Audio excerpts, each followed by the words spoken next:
18 h à Kinshasa, 19 h dans l'est de la République démocratique du Congo, heure à laquelle nous vous convions à ce programme vespéral de Kinshasa Direct. Kinshasa Direct, un programme au cours duquel plusieurs thématiques sont certainement abordées. Entre autres, la démission de Jean-Marc Kabund, entre le doute et l'incertitude, parce que l'on sait tous très bien qu'on continue toujours à attendre. Se démissionnera ou démissionnera pas.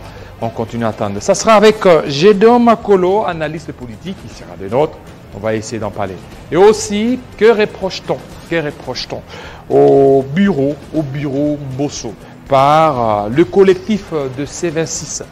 Les députés nationaux, Gracien Iraken de Saint-Nicolas, sera des nôtres. Voilà ce qui fera la charpente de notre Kinshasa Direct. Bien avant cela, et à vous, Bédrine Kenge, pour cette livraison. Notre premier invité, Gédéon Makolo, pour parler un peu de l'actualité en République démocratique du Congo, 3 ans du président Félix Tshisekedi, affaire Mbosso et aussi d'autres actualités. C'est tout de suite. Nous allons recevoir les députés nationaux par notre analyste Gédéon Makolo. Il sera après notre député. Mais les députés nationaux, Gracien Iraken, bienvenue. Merci. Voilà. Alors, vous reprochez quoi au bureau Christophe Mbosso-Nkodia? Il y a un communiqué qui circule, on a même suivi sur certaines ondes, certains médias de la place, que vous donnez 72 heures, un ultimatum au bureau Christophe Mbosso-Nkodia pour qu'il règle quoi comme affaire? En fait, la difficulté que nous sommes en train de connaître, c'est par rapport à la gestion politique et administrative. C'est quoi la difficulté de l'Assemblée nationale? C'est ce que j'allais dire. L'indépendance même de l'Assemblée nationale commence à devenir un problème. Parce que vous savez, nous sommes face à la séparation des pouvoirs. Parce que vous savez qu'il y a 3 pouvoirs, législatif, exécutif et judiciaire. Et quand nous sommes dans une situation où le pouvoir législatif commence à ne pas être indépendant et qu'il y a interférence des pouvoirs exécutifs, c'est un danger pratiquement pour la démocratie. Parce que nous sommes en démocratie. Parce que vous voyez un peu, il y a l'institution présidente de la République, il y a les parlements, il y a les gouvernements et puis il y a les cours. À quel niveau vous voyez cette interférence? Bon, c'est au niveau surtout de l'exécutif qui s'interfère. Est-ce qu'il y a des exemples concrets? Des exemples concrets. Vous voyez, on a évalué l'état des sièges. Okay. Un travail qui a fait 3 mois. Après 4 ou 5 mois, nous avons rendu nos conclusions qui a été adoptée par la plénière.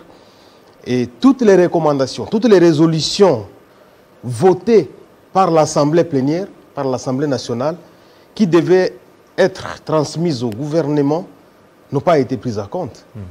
Rien. Les premiers exemples. Entre-temps, les gens sont en train de mourir à l'Est. Silence radio. Deuxième chose, je donne l'exemple d'un débat que tout le monde connaît, les RAM. RAM, l'Assemblée nationale a fait des recommandations, des résolutions. D'abord, avant qu'on arrive à la résolution finale, il y a eu pression de l'exécutif. Exécutif. De l'exécutif. Qui ne voulait pas que vous analysiez. Qu'on ne puisse pas démettre les ministres, qu'on ne taxe pas cette affaire d'escroquerie, tout ça. Il y a eu des interférences et quoi, tout ça. En fait de compte, on fait une recommandation. Et dans cette recommandation, on parle par exemple de téléphones qui seront facturés, de ces téléphones qui ne seront pas facturés. Mais sur quelle base? Parce que quand déjà on reconnaît que c'est une pratique qui n'est pas légale, il faut automatiquement l'enlever. Si on ne l'enlève pas, ça pose un problème. Donc on maintient l'escroquerie, mais même la petite différence qu'on devrait faire, soit parce qu'il parle de téléphones, je ne sais pas, DG, génération DG et 3G. Alors on devrait retirer carrément, supprimer la génération DG et garder auprès de 3 et 4G. Bon, pourquoi garder une pratique condamnée qui est qualifiée d'escroquerie par l'Assemblée nationale auprès des téléphones 3 et 4G? Et vous voulez comment que le président d'un corps constitué comme l'Assemblée nationale puisse mettre de l'ordre? C'est quoi? C'est que, par exemple, au niveau des RAM, je vous ai donné les deux exemples. Ils se sont, donc, ils se sont réunis. Je vous ai donné les deux exemples pour que vous puissiez comprendre. Okay. Alors, je reviens encore pour donner les missions principales de l'Assemblée nationale. Il y a deux missions principales. Ok, allez-y. Légiférer et contrôler. Oui. Pour contrôler les gouvernements, dans notre règlement intérieur, il n'y a que le président qui doit notifier les gouvernements. Mais il y a eu contrôle. Mais oui. Le ministre de Petentik a été contrôlé. Il y a moins de 5%. Moins de 5% des contrôles qui sont effectués. Moins de 5%. Moins de 5%. Peut-être on n'atteint même pas 5%. Et ce sont des contrôles politiques où on voit qu'il y a un danger, où il y a un intérêt politique, et c'est alors qu'on programme. Mais qui doit notifier le gouvernement? Parce qu'il y a des questions écrites, il y a des questions orales avec débat, il y a des interpellations, il y a des motions. Quand vous faites tout ça, c'est le président de l'Assemblée qui doit notifier le gouvernement. Mais vous êtes face à un président qui bloque le processus. Autrement dit, le président Bosso bloque. Oui, il ne signe pas, il ne transmet pas.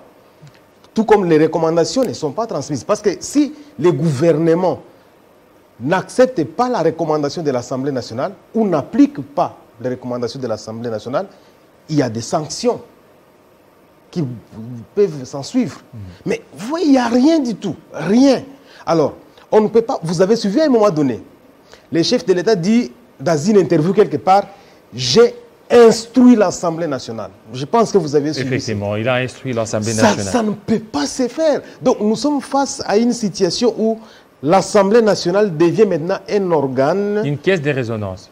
Je ne dirais pas caisse de résonance, mais plutôt une sous-traitance, peut-être qu'il faut le dire comme ça. Donc nous subissons des injonctions et ça va à la contre de la démocratie, à la contre de l'intérêt de la population. Et ça n'est... Et oui, maintenant, on dit de votre structure qu'elle est informelle, qu'elle ne peut pas engager certains députés nationaux qui sont consciencieux. Bon, il faut... Il y a les mots français, il y a des gens qui ne comprennent pas les français, il faut comprendre. Quand on parle de collectif, c'est quoi? C'est l'assemblée des gens. Nous sommes députés, 1, 2, 3, 4. Chaque député a un pouvoir. Okay. Vous êtes un nombre de combien dans votre collectif? Non, le pouvoir, là, donc, en fait, il y a un... Non, dans votre collectif, là. Dans ces collectifs-là, chaque province délègue un député. En fait, c'est pour parler ensemble et aller restituer au niveau de la province. Juste 26 députés seulement, sur 500. Je ne sais pas si vous comprenez. Allez-y, oui. En fait, on ne peut pas parler avec 500 députés. C'est comme ça, à l'Assemblée nationale, il y a des systèmes de commission, parce que vous ne pouvez pas traiter avec 500 personnes au même moment. Mais on peut détacher, on peut déléguer des gens. Donc, avec le collectif des 26 provinces, chaque province délègue un représentant qui va retransmettre l'information au niveau de sa base. Vous avez par exemple des cookies. Les cookies existent depuis des années. Qui a dénoncé ça en disant que ce sont des structures informelles? Ces mêmes bureaux qui travaillent avec les cookies. Qui serait derrière vous? Parce qu'on vous voit, irakienne, c'est ensemble. Et d'aucuns a tendance à voir Moïse Katumbi qui est là comme si il veut déstabiliser les institutions. Non, Moïse Katumbi n'a rien à voir avec ça. Il n'a rien Parce à voir. que moi, d'abord, je suis coordonnateur, donc ça veut dire que si je ne décide pas, on fait une réunion et les gens parlent. Et quand ils parlent, on prend les résolutions et puis on soumet. On soumet. Aujourd'hui, au Métax, on dit que non, je suis en train de protéger Kabound, je suis en train de faire ceci, cela. Mais moi, vous ne protégez pas Kabound, vous? C'est ce que les gens disent. La dernière fois que moi, je parlais avec Kabound, ça fait 9 mois. La dernière fois, ça fait 9 mois que je parlais avec Kabound. Alors, les collectifs... La dernière fois, je suis entré dans les bureaux de Kabound, la collectif par rapport à la situation de Kabound, c'est quoi la position? Non, la position du collectif, en fait, c'est suivre les règlements. Nous nous basons plus du règlement. Les règlements et surtout que lorsque Kabound a annoncé sa démission, il a annoncé parce qu'il n'a pas encore formalisé, les bureaux Mbosso, parce qu'il y a d'autres députés que j'ai reçus sur ces plateaux qui disaient que c'est Kabound qui faisait presque tout et que le président Mbosso était là, mais c'est Kabound qui coordonnait. Parce que ce n'est pas parce que vous aviez vu la chute de Kabound pourrait certainement entraîner même la chute du bureau. Non. Je pense qu'il faut faire la part. Comment on peut dire que c'est Kabound qui faisait tout? Je ne sais pas. C'est un député. Mais je sais que suivant notre règlement, il y a des attributions. Dans notre règlement intérieur, il y a des attributions du président, les premiers vices, les deuxièmes vices, jusqu'au rapporteur, questeur et tout le monde. Il y a des attributions. Alors, Kabound, il est libre. S'il a émis le vœu de démissionner, on va voir l'acte. L'acte, c'est déposer la lettre de démission. Et s'il dépose, Est-ce que nous allons refuser ça? Est-ce que nous, on a le pouvoir de refuser? Non. Deuxième procédure, si vous pensez que, bon, il y a quelqu'un qui vous dérange, qui a enfreint les règlements, qui n'a pas respecté les règlements, alors il faut passer par la pétition.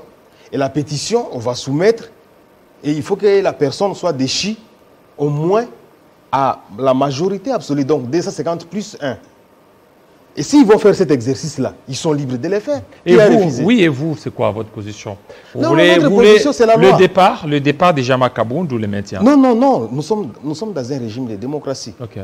Donc je ne peux pas dire... Ça veut dire qu'il y aura des pour, il y aura des contre. On va voir les pour et les contre et on va balancer. Et vous, donc, vous êtes je ne peux pas le dire. Non, moi je ne sais pas si je peux être pour ou contre. Je ne sais pas parce que ces débats, pour moi, ça ne m'intéresse pas. Et pour vous, ce qui vous intéresse, c'est le bureau Mbosso. Pour moi, ce qui m'intéresse est qu'il y ait la paix à l'Est, qu'il y ait le relèvement du niveau social de la population. Mais quand il y a un bureau qui bloque le retour de la paix à l'Est, aujourd'hui, on a bloqué les recommandations de la Commission de défense et sécurité. Vous savez combien de gens parmi les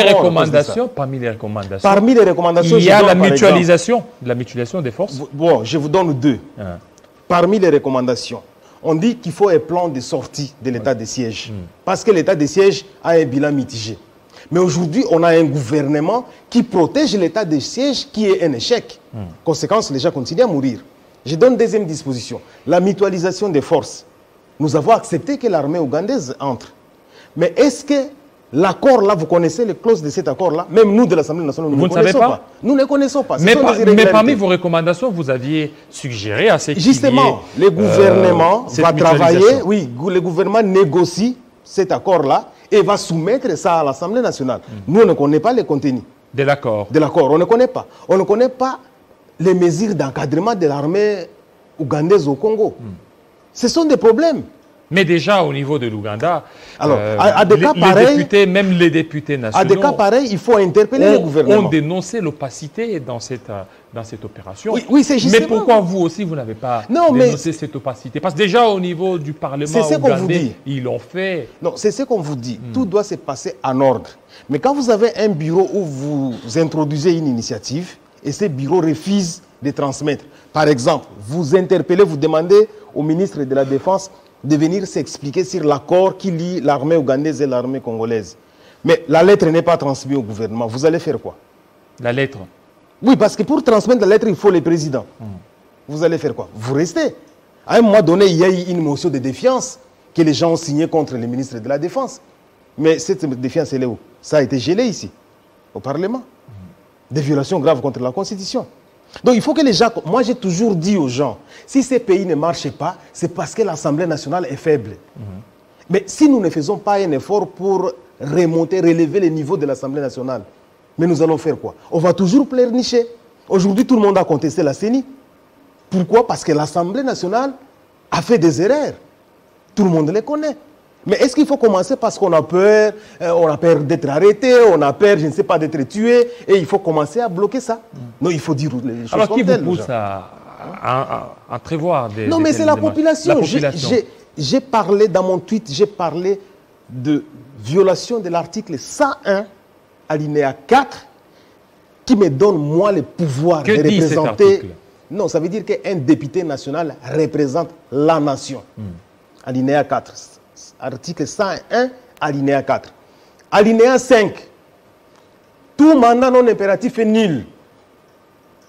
Donc ça veut dire qu'on doit me laisser travailler tranquillement. Il n'y a personne qui doit venir s'interposer entre moi et la nation. Est-ce que vous recevez des menaces après avoir... Non, moi je suis non intimidable. Moi on ne peut pas m'intimider. Les menaces, il y en a? Vous recevez? Qui est menace ou non, ça me fait rien. Oui, est-ce que vous recevez? Non, les gens écrivent ce qu'ils veulent.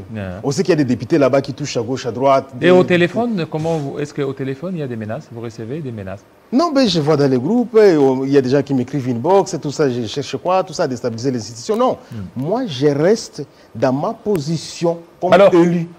Parce que pour aujourd'hui, pour que vous fassiez tomber les bureaux de Mbosso, il y a des préalables. Il y a des préalables à pouvoir remplir. Les gens sont en train de rencontrer des choses. Mais nous, on a été clair. On a dit, on donne 3 jours pour que le président revienne à la normale. Ça veut dire comment il va revenir, d'autant plus que vous êtes d'abord pendant des vacances parlementaires? Non, les bureaux travaillent même pendant les vacances. Ok. Les bureaux travaillent. Et nous, les députés, nous ne sommes pas à suspension, nous travaillons pendant les vacances. Je peux initier une question écrite, il n'y a pas de problème. Mais aussi, vous oubliez une chose, il y a une disposition dans les règlements, si la moitié des députés, 250, décident à ce qui est session extraordinaire, on convoque la session. Le président peut demander qu'on convoque la session extraordinaire. La moitié des députés, de l'effectif total, donc 250 peuvent demander la session. Le président de l'Assemblée peut demander la session extra, et tout comme le gouvernement. Mais vous ne voyez pas qu'il risque de bloquer, alors s'il arrivait à bloquer. Non, il va bloquer comment? Il n'est pas plus que la Constitution. Oui, parce que vous êtes en vacances parlementaires, et que si peut-être la moitié, 250 députés demandaient la convocation d'une session, une session extraordinaire, c'est la loi. Et lui, Mbosso, se trouvant en difficulté, il ne pourra pas peut-être convoquer. C'est la loi. D'ailleurs, vous savez que même maintenant, là, on a... C'est la loi, vous connaissez que c'est la loi, mais lorsque lui va se retrouver en position de faiblesse, il ne pourra même pas peut-être accéder à vos demandes. Oui, mais on peut poursuivre le président de l'Assemblée nationale. Il y a des gens qui pensent qu'ils sont des gangsters maintenant parce qu'ils sont peut-être protégés maintenant, mais plus tard on peut les poursuivre. On peut les poursuivre. Je vous dis d'abord, vous savez que la loi est violée. Quand vous allez dans la Constitution, comme il y a état de siège, des droits, nous ne devrions pas aller à vacances parlementaires. C'est ça la loi, c'est ça la Constitution. Oui, mais il y a eu une loi d'habilitation. La loi d'habilitation ne remplace pas la Constitution. Oui, mais cette loi d'habilitation, dès lors que vous donnez au gouvernement certaines de vos prérogatives, c'est que le gouvernement pourra aussi se substituer. Non, lisez la Constitution. La Constitution est claire. Dès que vous engagez une initiative comme état de siège, les députés restent des droits. On ne ferme plus la session. On n'a pas dit que les députés peuvent partir après avoir voté une loi d'habilitation. Ce n'est pas dit comme ça. Oui, alors maintenant, on n'a pas dit ça. Alors, à quoi aura servi le vote de cette loi d'habilitation? Non, mais je vous dis qu'il y a des fraudes et des fraudes. Donc, sont des fraudes. Si vous commencez à comptabiliser les fraudes de Bureau Mbosso, vous allez parler du matin au soir. Donc, il n'y a que des fraudes et des fraudes. Mais on en a assez. Il faut quand même qu'ils nous disent que non, maintenant, j'accepte de changer et que je vais travailler pour la nation. Et vous cherchez ça. Et donc, vous voulez qu'il écrive, qu'il vous dise ainsi? Oui, parce que pendant les 72 heures, vous êtes pendant des vacances. Comment il va le faire? D'autant plus que... il y a beaucoup de députés qui sont encore ici.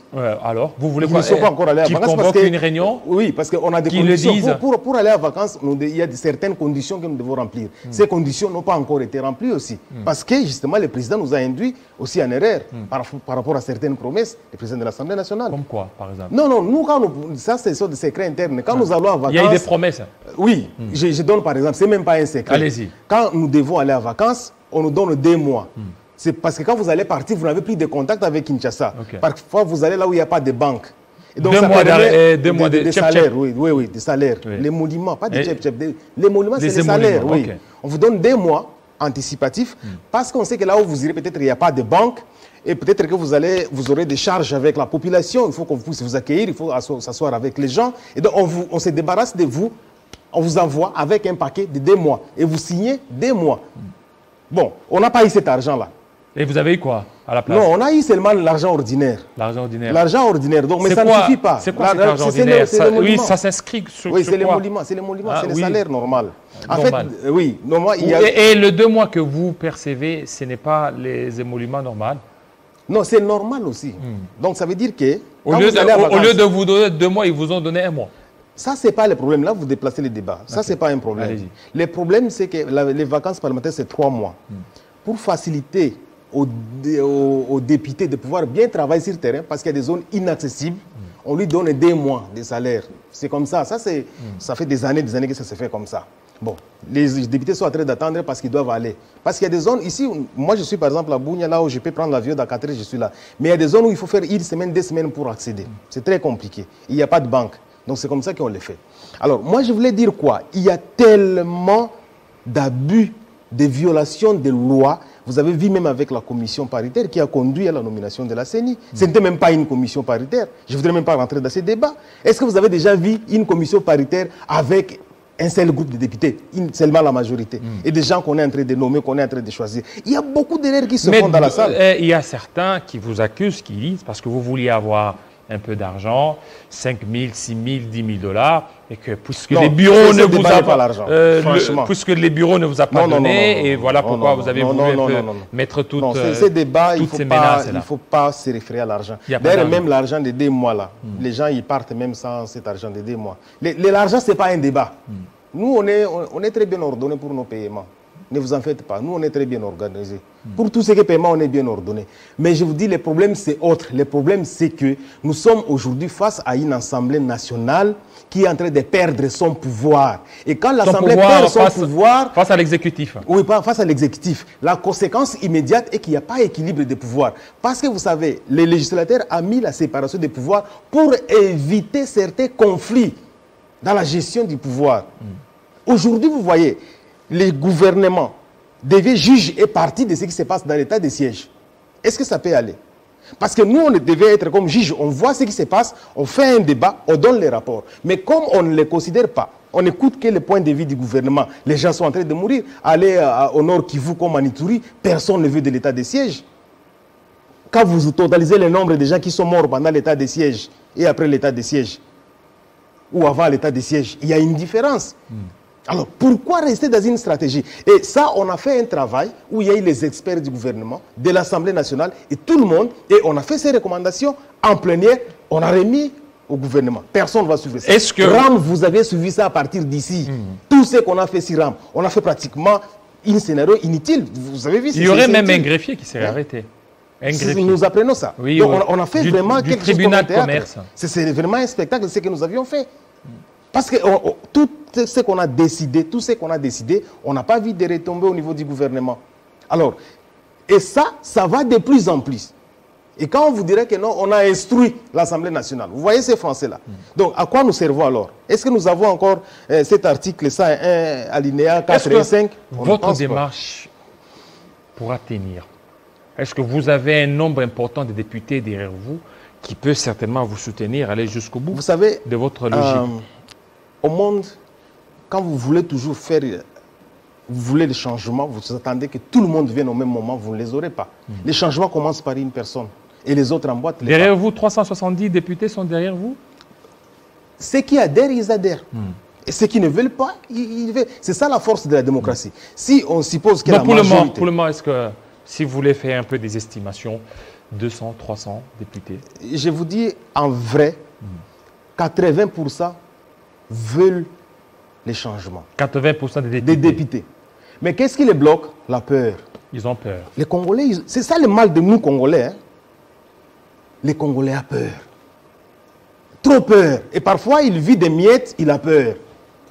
Et tant que les Congolais auront peur, les Congolais ne sauront pas réclamer son droit, sachez que ce pays sera voué à la perdition. Les 72 heures prennent fin quand?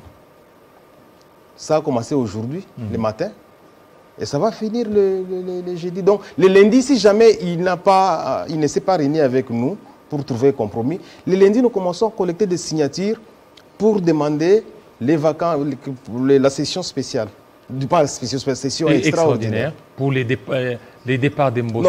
Non, c'est là où nous allons définir maintenant la matière à traiter. Mais vous ne voyez pas qu'aujourd'hui, si le bureau Mbosso tombait, ça encore retardé les choses. Alors que le pays, il reste quelques mois pour l'organisation des élections. Le pays risque encore Est-ce que nous avons besoin de bien faire les choses ou de mal faire les choses? Peut-être c'est la question que je veux vous poser, mais je ne peux pas vous poser des questions. Mais moi, je pense qu'il faut bien faire les choses. Quand vous travaillez sur l'état des sièges, il faut qu'on voit les résultats sur le terrain.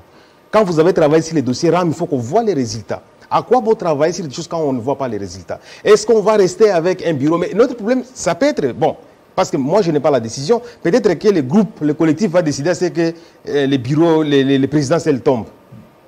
Ça peut être aussi ça. On récolte ça avec 5 signatures et puis on soumet au vote. Voilà. Ça peut être peut-être qu'on veut seulement que ce soit une personne qui tombe. On ne sait pas. Ce n'est pas nécessairement tous les bureaux. Est-ce que, bon, dans le dossier Kabound, il y aurait plus de 70 signatures contre sa destitution au cas où il refusait de démissionner? Pour Kabound, il est premier vice-président. Il faut réunir 50 signatures 50. Pour soumettre à débat. Ça, on peut réunir. Bon, je ne sais pas, ils peuvent réunir. Mais moi, je ne signerai pas. Pourquoi? Non, mais je suis libre. Vous savez que chez nous, il y a un dispositif, on ne peut pas me suivre.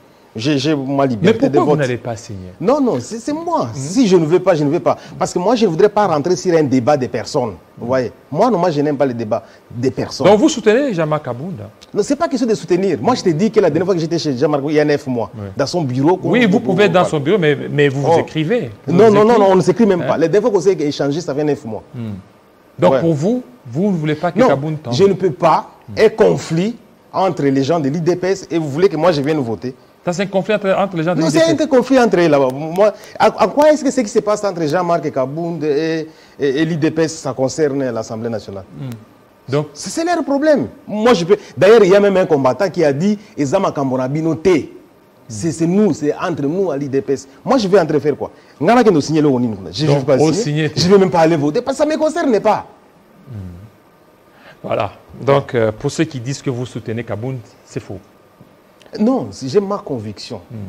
Moi, je vois la loi. La loi dit ceci. Quelqu'un peut démissionner pour des raisons, pour des convictions personnelles.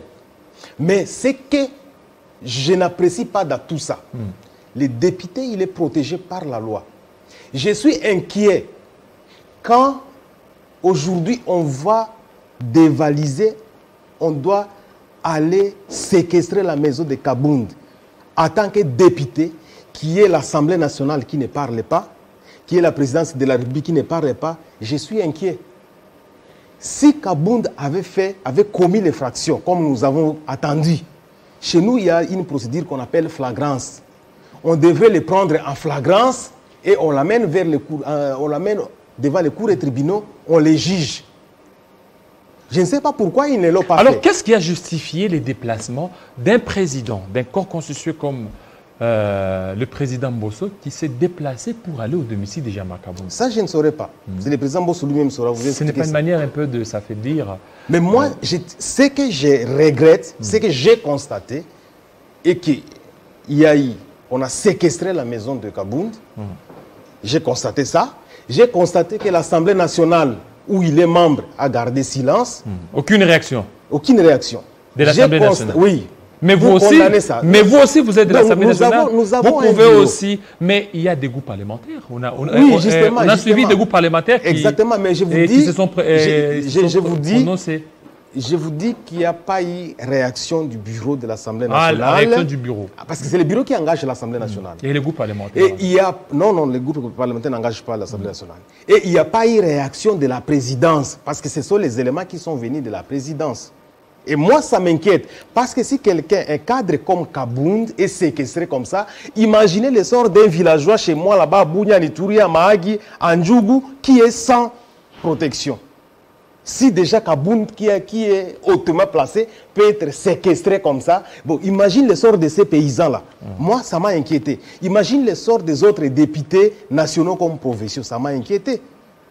Alors, si Kabounda a fait des erreurs, lui aussi, on devrait le saisir à flagrance. Mais pourquoi on ne l'a pas fait? Tout ça, ça m'inquiète. Et donc, vous voyez... Il y a toujours des violations pour l'instant. Oui, et donc si nous sommes dans une assemblée où on n'est pas protégé, où la loi n'est pas suivie, c'est comme ça que je disais, tout ça c'est l'article 101, alinéa 4 et alinéa 5. Je suis inquiet.